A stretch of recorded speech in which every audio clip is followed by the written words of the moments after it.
Hello दोस्तों, my self Praveen Jangid और आज मैं आपके लिए लेके आया हूँ पर्सनल प्रोनाउन, जो कि प्रोनाउन का ही एक प्रकार होता है।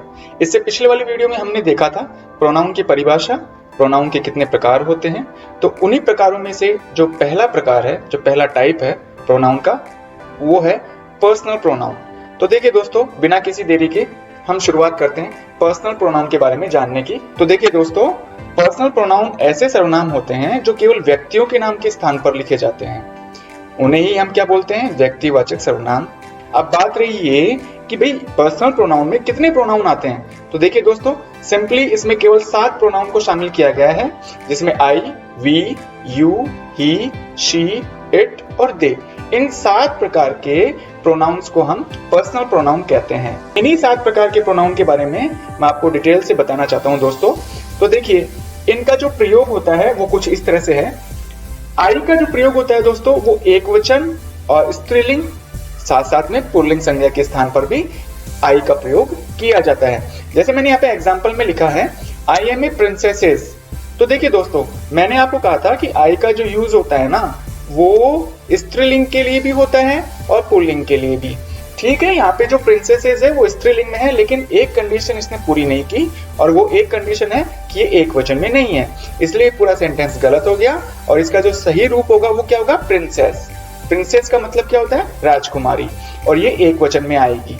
ऐसे ही अगर हम बात करें सेकंड एग्जांपल की, तो इसमें लिखा हुआ है आई एम प्रिंस, बोले मैं राजकुमार हूं। तो देखिए दोस्तों, ये जो आई है ना, इसका यूज ऊपर प्रिंसेस के लिए भी हुआ और साथ साथ में प्रिंस के लिए भी। तो कहने का मतलब ये हुआ कि आई का प्रयोग हमेशा ध्यान रखना एक वचन संज्ञा के लिए किया जाता है, और साथ साथ में वो चाहे स्त्रीलिंग हो या पुल्लिंग हो, लेकिन ध्यान रहे वो बहुवचन नहीं होनी चाहिए। इसी तरह से यदि हम बात करें वी का प्रयोग कहाँ या किस संज्ञा के स्थान पर किया जाता है, तो दोस्तों वो संज्ञा बहुवचन होनी चाहिए, पहली कंडीशन ये है।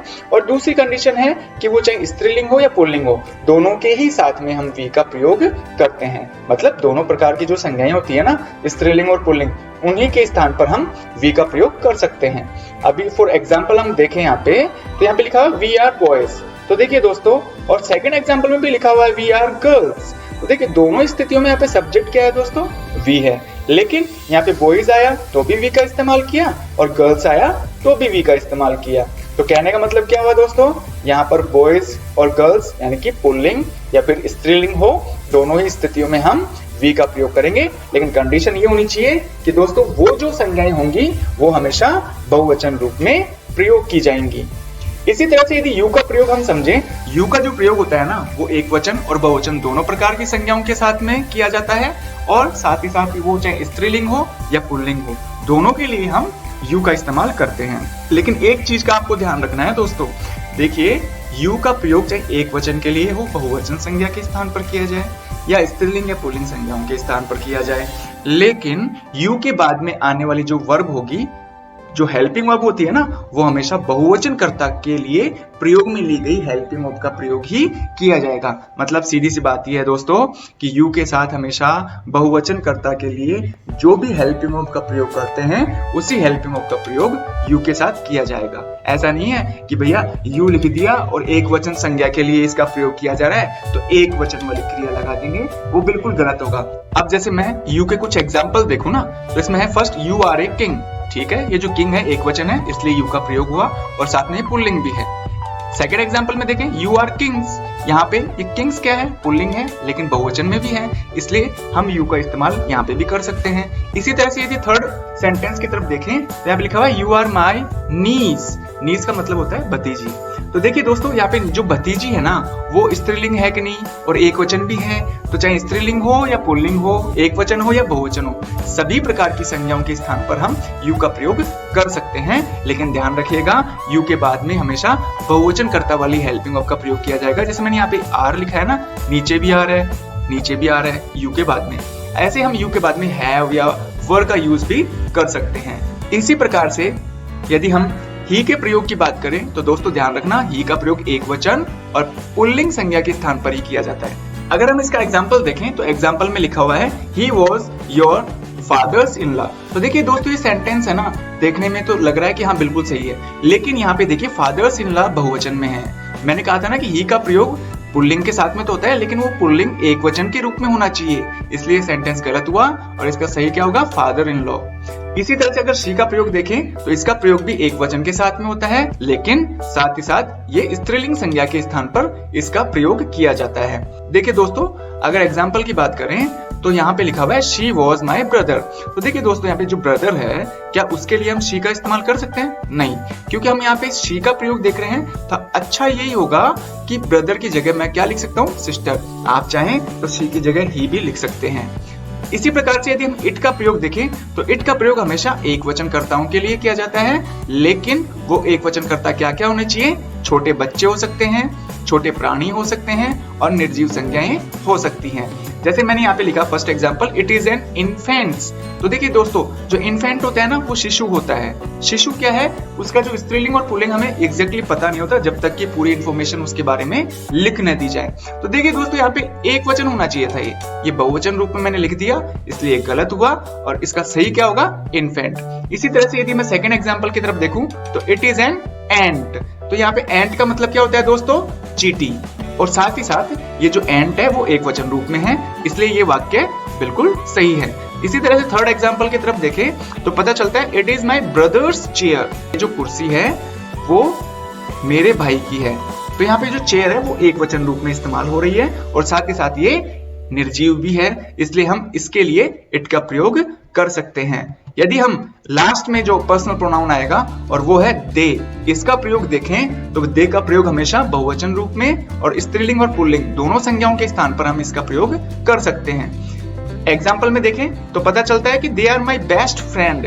देखिए दोस्तों, ये सेंटेंस भी अगर फर्स्ट टाइम देखें तो लगता है कि बिल्कुल सही है, लेकिन यहाँ पर दे का जो इस्तेमाल है ना दोस्तों, वो फ्रेंड के लिए हो रहा है और फ्रेंड एक वचन संज्ञा है, दे का इस्तेमाल करना है हमें, तो यहाँ पर जो संज्ञा होगी ना वो बिल्कुल क्या होगी, बहुवचन रूप में होगी। इसलिए यहाँ पे एक वचन संज्ञा होने के कारण ये पूरा सेंटेंस गलत हुआ, उसका सही रूप क्या होगा, फ्रेंड्स। तो ये तो थी बात दोस्तों, प्रोनाउन के जितने टाइप्स होते हैं उनके प्रयोगों के बारे में हमने पूरी तरह से डिस्कस कर लिया है। अब हमें ये भी देखना होगा, क्योंकि दोस्तों हमें पता है कि पर्सनल प्रोनाउन का प्रयोग व्यक्तियों के नाम के स्थान पर किया जाता है। तो जिस तरह से जो प्रॉपर नाउन होते हैं या जो नाउन होते हैं उनके नंबर, जेंडर और केस बनते हैं ना, तो ठीक इसी तरह से पर्सनल प्रोनाउन के भी नंबर, जेंडर और केस बनाए जा सकते हैं। इसी तरह से अगर आप आगे बढ़ें तो नंबर के बारे में अगर हम देखें तो नंबर कुछ इस तरह से इस टेबल में मैंने लिख रखे हैं। यहाँ इस कॉलम में है सिंगुलर, पर्सनल और प्रोनाउन। यहाँ पे आई सिंगुलर है, अगर इसका बहुवचन बनाए अपन तो होगा वी। इसी तरह से यू सिंगुलर है, इसका बहुवचन रूप भी यू होगा। क्यों होगा दोस्तों ये ऐसा, क्योंकि यू का प्रयोग एक वचन के लिए भी होता है और बहुवचन के लिए भी होता है। इसी तरह से हम देखें ही, शी और इट। कोई आपसे यदि पूछे ही का बहुवचन क्या होगा तो आप कहेंगे दे, अगर शी का पूछे तो भी दे होगा और इट का बहुवचन रूप भी क्या होगा, दे। अगर इसी तरह से हम बात करें कि भैया पर्सनल प्रोनाउन के जेंडर भी बनते हैं क्या, तो हाँ दोस्तों, इसके जेंडर भी बनते हैं। ये जो फर्स्ट कॉलम है दोस्तों वो है मैस्कुलिन पर्सनल प्रोनाउन का, जबकि सेकंड जो कॉलम है फेमिनिन पर्सनल प्रोनाउन का।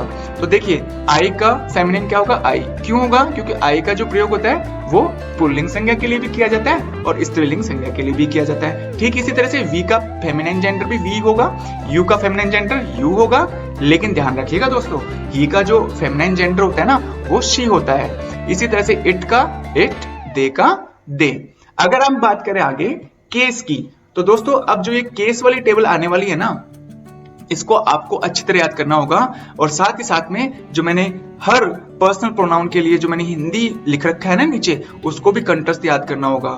ध्यान रखिएगा दोस्तों, अगर ये केस वाली टेबल आज आपने अभी वीडियो को देखने के दौरान या उसके कुछ समय बाद में याद कर ली ना, तो आगे जब हम पढ़ेंगे ना रिपोर्टेड स्पीच, डायरेक्ट और इनडायरेक्ट नरेशन, तो वहां पर ये बहुत काम आते हैं। इसी तरह से एक्टिव पैसिव बनाते हैं ना, तो वहां पे पूछा जाता है कि सब्जेक्टिव केस, ऑब्जेक्टिव केस क्या होता है। तो ये सारी चीजें हमें आगे जाकर याद करनी पड़ेंगी, इससे बढ़िया है कि हम यहीं पर याद कर लें। तो देखिए दोस्तों, मैंने कुछ इस टेबल को कुछ इस तरह से बांटा है कि केस में है 3 टाइप के केस होते हैं। जैसे हमने नाउन में पढ़ा था ना कि भैया नाउन के कितने केस होते हैं, 3।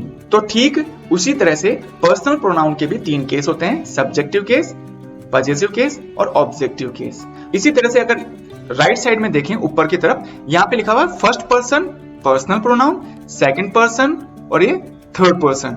तो फर्स्ट पर्सन में दोस्तों ध्यान रखना आई और वी का प्रयोग किया जाता है, जबकि सेकंड पर्सन में यू और थर्ड पर्सन में जो बाकी बचे हुए 4 पर्सनल प्रोनाउन है ना उनको शामिल किया जाता है, ही, शी, इट और दे। दोस्तों ध्यान रखना, मैं आपको यहाँ पे हिंदी नहीं बता रहा हूँ, इनकी हिंदी आप याद कर लेना अच्छी तरह से, मैंने लिख दिया है पूरा डिटेल इसमें।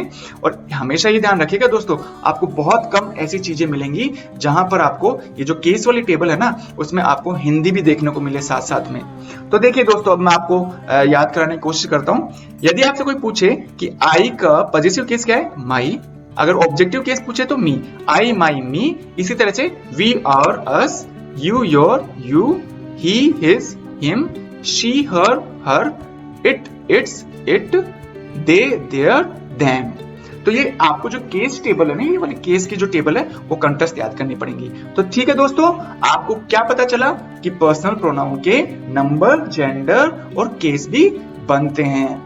नंबर कैसे बनते हैं, जेंडर कैसे बनते हैं और साथ ही साथ केस कैसे बनते हैं, ये आपको अच्छी तरह से याद होना चाहिए, क्योंकि हम इनका प्रयोग आगे आने वाले टॉपिक में जरूर करेंगे।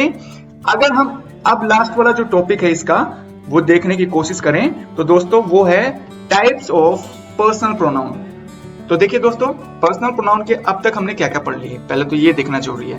पर्सनल प्रोनाउन की मीनिंग देख ली, पर्सनल प्रोनाउन के एग्जांपल्स देख लिए, उन एग्जांपल्स को अच्छी तरह से उनका प्रयोग भी देख लिया, उनका कहां-कहां किस-किस प्रकार की संज्ञाओं के स्थान पर अलग-अलग प्रकार के जो 7 प्रकार के पर्सनल प्रोनाउन थे उनका किस प्रकार से हम प्रयोग करते हैं। इसी तरह से हमने ये भी देखा कि पर्सनल प्रोनाउन के क्या-क्या बनते हैं। तो पता चला कि पर्सनल प्रोनाउन के नाउन की तरह ही नंबर, जेंडर और केस बनते हैं। उन टेबल को आपको कंटेस्ट याद करना होगा और उसमें से भी जो केस वाली टेबल थी ना दोस्तों, वो तो पक्का याद करना है। ध्यान रखिएगा, जब मैं पक्का बोल रहा हूं ना तो बिल्कुल पक्का ही याद करना है दोस्तों, एक भी शब्द की चूक नहीं होनी चाहिए। अगर आप पढ़ाई कर रहे हो ना तो उसको मन लगाकर पढ़िए ना, बिल्कुल कंटेस्ट याद कर लो उन चीजों को, ताकि दोबारा भूलने की कोई प्रॉब्लम ही ना आए।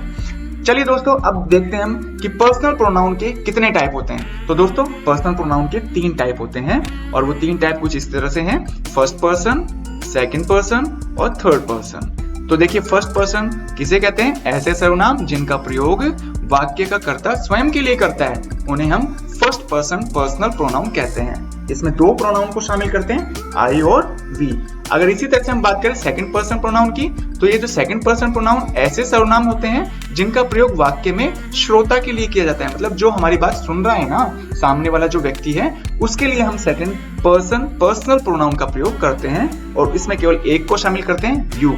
बाकी जो बचा थर्ड पर्सन वाले पर्सनल प्रोनाउन, तो उसमें ऐसे सर्वनाम शामिल होते हैं जिनका प्रयोग वाक्य में अन्य व्यक्तियों के लिए किया जाता है, तो उन्हें हम क्या बोलते हैं, थर्ड पर्सन पर्सनल प्रोनाउन। इसमें 4 जो बाकी बचे हैं ना पर्सनल प्रोनाउन के 4 जो एग्जांपल थे उनको हम शामिल करते हैं, ही, शी, इट और दे। अब देखिए दोस्तों, अगर आप इसको और अच्छी तरह से याद करना चाहते हैं ना तो इसको आप यूं याद कर लीजिए कि भैया फर्स्ट पर्सन में वो प्रोनाउन आते हैं जो वाक्य में दिए गए काम को करते हैं, और सेकंड पर्सन में वो प्रोनाउन आते हैं जो हमारी बात सुन रहा है, और थर्ड पर्सन में ऐसे प्रोनाउन आते हैं जिनके बारे में हम बात कर रहे हैं। हालांकि बात करने के दौरान वो व्यक्ति वहां उपस्थित नहीं है, उन 2 व्यक्तियों के बीच में बात जो कर रहा है वो फर्स्ट पर्सन, जो सुन रहा है वो सेकंड पर्सन, और जिसके बारे में बातें की जा रही है उसे हम बोलते हैं थर्ड पर्सन। तो दोस्तों, उम्मीद करता हूं कि जो पर्सनल प्रोनाउन का जो बेसिक कंसेप्ट था वो आपको बिल्कुल क्लियर हो गया होगा, आपको अच्छी तरह समझ में आ गया होगा। SSC, CGL, CPO, bank PO, NEET और आईबीपीएस जैसे बड़े गवर्नमेंट जॉब्स के लिए जो एग्जाम्स कंडक्ट किए जाते हैं, उन एग्जाम्स में आने वाले जो पर्सनल प्रोनाउन से संबंधित जितने भी एरर्स होते हैं उनसे संबंधित मैं आपको यहाँ पे कुछ रूल्स बताऊंगा। तो चलिए दोस्तों, बिना किसी देरी के हम शुरुआत करते हैं पर्सनल प्रोनाउन के रूल्स के बारे में। तो देखिए दोस्तों, रूल नंबर फर्स्ट हमें ये कहता है कि सब्जेक्ट के स्थान पर हमेशा सब्जेक्टिव केस वाला प्रोनाउन यूज करें, जबकि ऑब्जेक्ट के स्थान पर ऑब्जेक्टिव केस वाला प्रोनाउन इस्तेमाल करना चाहिए, उनका प्रयोग करना चाहिए। अगर हम इसको एग्जाम्पल के तौर पे समझें तो फर्स्ट एग्जाम्पल में है हिम वाज ए विजार्ड।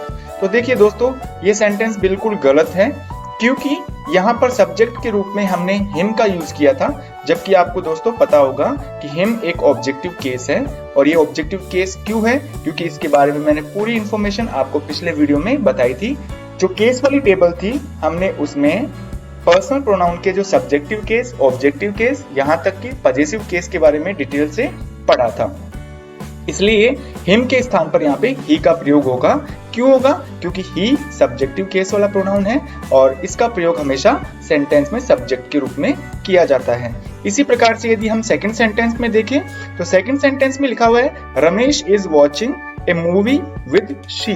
तो देखिए दोस्तों, यहाँ पर शी का प्रयोग सेंटेंस में ऑब्जेक्ट के रूप में किया जा रहा है, इसलिए शी का ऑब्जेक्टिव केस वाला जो प्रोनाउन है हर का इस्तेमाल किया जाएगा।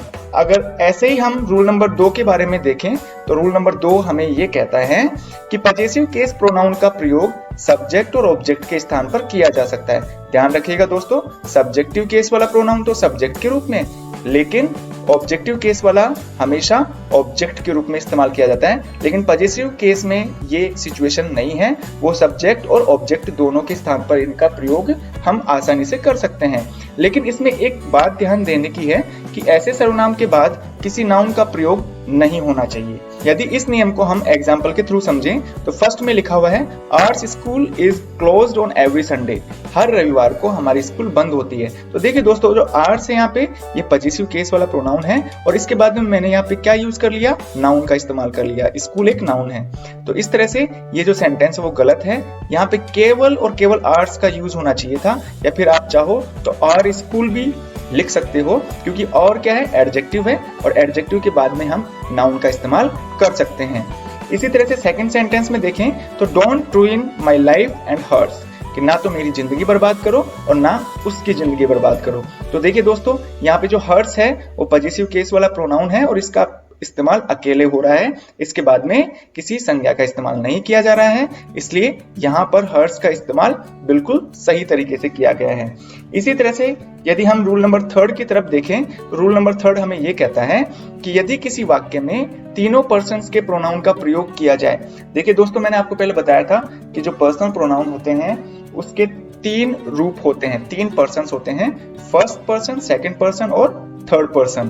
फर्स्ट पर्सन में आई और वी का इस्तेमाल होता है, सेकंड पर्सन में यू का इस्तेमाल होता है, जबकि थर्ड पर्सन में ही, शी, इट और दे आते हैं। दोस्तों, यदि वाक्य में दोष की बात कही जाए तो उनका क्रम 123 होना चाहिए। 123 का मतलब है फर्स्ट पर्सन, सेकंड और थर्ड पर्सन। लेकिन किन्हीं 2 प्रोनाउंस का प्रयोग एक साथ करना हो तो उनका क्रम 12, 23 और 13 होना चाहिए। 12 का मतलब होता है फर्स्ट और सेकंड पर्सन, 23 का मतलब है सेकंड और थर्ड पर्सन और 13 का मतलब है फर्स्ट पर्सन और थर्ड पर्सन। अब देखिए दोस्तों, ये कैसे बना?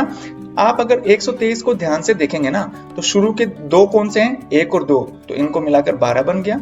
फिर सेकंड और थर्ड को मिलाकर 23 बन गया और फिर फर्स्ट और थर्ड को मिलाकर 13 बन गया। तो चलिए दोस्तों, इनको हम एग्जाम्पल के थ्रू समझते हैं। फर्स्ट में लिखा हुआ है she, you and I R traitors. तो देखो, इनका हिंदी बनाएं तो हिंदी कुछ इस तरह से होगा कि वह, तुम और मैं देशद्रोही हैं। तो देखिए दोस्तों, इस सेंटेंस में जो भी बात कही गई है ना वो नेगेटिव बात है। नेगेटिव का मतलब इसमें किसी न किसी संज्ञा का दोष बताया गया है। तो ट्रेटर्स होना यानी कि देशद्रोही होना एक बहुत बड़ा गुनाह है, इसलिए दोष की कैटेगरी में आता है। ऐसी स्थिति में जब हम तीनों पर्सन्स के प्रोनाउन का इस्तेमाल कर रहे हैं तो उनका क्रम क्या होना चाहिए था? 123। 123 का मतलब फर्स्ट पर्सन वाला पहले आना चाहिए था, सेकंड पर्सन वाला बाद में और फिर थर्ड पर्सन वाला लास्ट में। तो यहाँ पर पर्सनल प्रोनाउन का जो क्रम है वो गलत अरेंज कर रखा है, इसलिए यहाँ पे सही क्या होगा? आई, यू एंड शी। देखिए, आई फर्स्ट पर्सन है, यू सेकंड पर्सन और शी थर्ड पर्सन, मतलब 1, 2 और 3। 123 का रूल फॉलो हो रहा है, इसलिए ये सेंटेंस बिल्कुल सही होगा यदि हम आई, यू एंड शी लिखें तो। इसी तरह से सेकंड सेंटेंस की बात करें तो सेकंड सेंटेंस में लिखा हुआ है he and you have done this mistake. तो देखिए दोस्तों, इसका हिंदी करने पर पता चल रहा है कि वह और तुम यानी कि उसने और तुमने यह गलती कर दी है। तो यहाँ पर गलती करना भी नेगेटिव बात है, मतलब इसमें भी दोष तो साबित हो ही रहा है ना। तो ये ऐसा वाक्य है जिसमें दोष की बात की जा रही है। ऐसी स्थिति में यहाँ पर 2 प्रोनाउन का प्रयोग किया जा रहा है और 2 प्रोनाउन का प्रयोग करने पर इनका क्रम क्या है? ही थर्ड पर्सन है जबकि यू सेकंड पर्सन है। अब 3 और 2 को मिला के 32 होता है, जबकि हमने बात की थी वहां पर 12, 23 और 13 की। तो ये इस तरह से क्रम गलत करने पर ये सेंटेंस गलत हो गया है, इसलिए इसको सही करेंगे तो क्या होगा दोस्तों? यू एंड ई। इसी तरह से यदि हम रूल नंबर 4 की बात करें तो ये रूल नंबर जो 4 है ना दोस्तों, ये रूल नंबर 3 से मिलता जुलता है। बस इसमें फर्क यही है कि यहाँ पे दोस्त की बात नहीं कही जाएगी। तो ऐसी स्थिति में यदि तीनों पर्सन्स के प्रोनाउन का प्रयोग करना हो तो आपको क्रम 123 की जगह 231 वाला अपनाना होगा।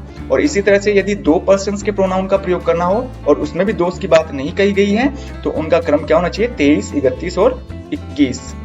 तो चलिए दोस्तों हम इनको एग्जाम्पल्स के थ्रू समझते हैं। फर्स्ट में लिखा हुआ है he, you and I have finished our school work. वह, तुम और मैं, मतलब हम सबने मिलकर अपना स्कूल का काम कर लिया है। तो दोस्तों यहाँ पे देखिए, क्या यहाँ पे कोई दोस्त की बात की जा रही है? नहीं। स्कूल का काम करना तो बहुत अच्छी बात है और सिंपल सी बात है। आप ये देखिएगा सेंटेंस में कि दोस्त की बात की जा रही है या नहीं की जा रही। इस सेंटेंस को देखने पर पता चल रहा है कि इसमें कोई भी दोस्त वाली बात नहीं कही जा रही है। तो ऐसी स्थिति में यदि हमें तीनों पर्सन्स के प्रोनाउन का प्रयोग एक साथ करना हो तो कौन सा क्रम होना चाहिए था? 231 वाला। तो यहाँ पे देखिए ही थर्ड पर्सन है यानी 3, यू सेकंड पर्सन है 2, आई कौन सा पर्सन है? First person 1। तो 3, 2, 1 मतलब 321 वाला फॉर्मूला अपना लिया यहाँ पे अपन ने, इसलिए ये गलत हो गया। सही क्या होना चाहिए था? इनका क्रम बदल के यू, ही एंड आई। अगर हम देखें सेकेंड एग्जाम्पल को तो यहाँ पर दो पर्सन्स के प्रोनाउन का इस्तेमाल किया जा रहा है। एक है थर्ड पर्सन और दूसरा है सेकंड पर्सन। तो 3 और 2 मतलब क्या हुआ? 32। तो 32 वाला फॉर्मूला तो हो ही नहीं सकता। जबकि अगर सेंटेंस में दोस्त की बात नहीं की जाए तो यहाँ पर हिंदी भी बनाए ना, तो वो ये है कि he and you have done great work, कि उसने और तुमने बहुत अच्छा काम किया है। तो देखिए दोस्तों यहाँ पर जो प्रोनाउन का क्रम था वो कुछ इस तरह से होना चाहिए था, यू एंड ही। तो उम्मीद करता हूं दोस्तों आपको रूल नंबर 3 और 4 अच्छी तरह पता हो गया होगा। तो देखिए दोस्तों अगर इसी तरह से हम अगले नियम की बात करें तो रूल नंबर 5 हमें ये कहता है कि आई के साथ में, ध्यान रखिएगा दोस्तों, आई के साथ में ही, शी और यू का इस्तेमाल करना हो, चाहे वो दो एक साथ आए या तीनों एक साथ आए, तो ध्यान रखिएगा उनके लिए भी हम कौन से प्रोनाउन का इस्तेमाल करते हैं? वी। और वी से संबंधित जितने भी केस है ना, और अस, और ऑलवेज, इनका इस्तेमाल करते हैं। जबकि यू के साथ में ही, शी इनका प्रयोग किया जाए तो आपको उनके लिए भी यू वाले प्रोनाउन का इस्तेमाल करना होगा। यू, योर, योर्स, योरसेल्व्स, इनमें से कोई भी आवश्यकता अनुसार आप प्रयोग कर सकते हैं। इस नियम को हम एग्जाम्पल के थ्रू समझते हैं। You and he have done their work. तो दोस्तों यहाँ पे हिंदी बनाया ना, तो वो इस तरह से होगा कि तुमने और उसने अपना काम कर लिया है।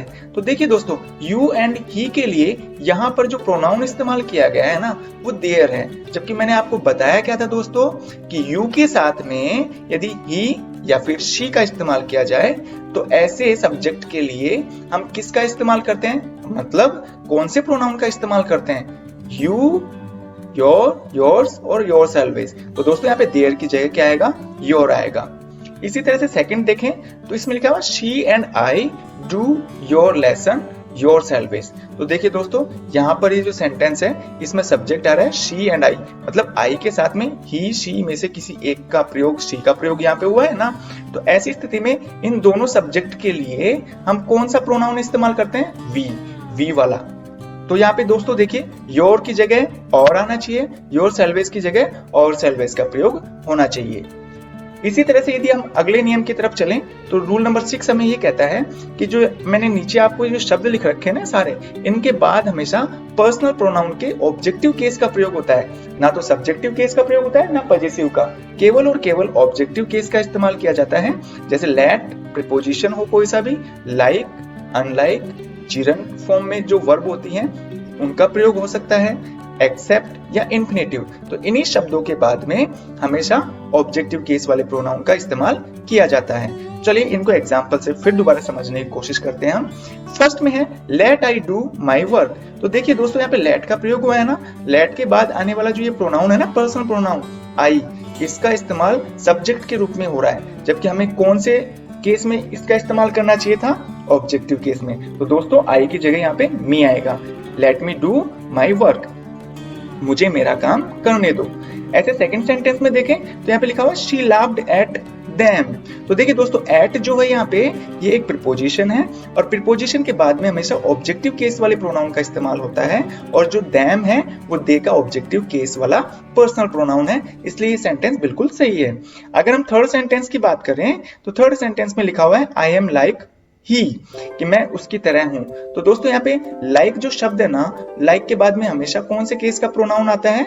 ऑब्जेक्टिव केस वाला, जबकि मैंने इस्तेमाल क्या किया है? ही, तो ही की जगह क्या आना चाहिए था? हिम।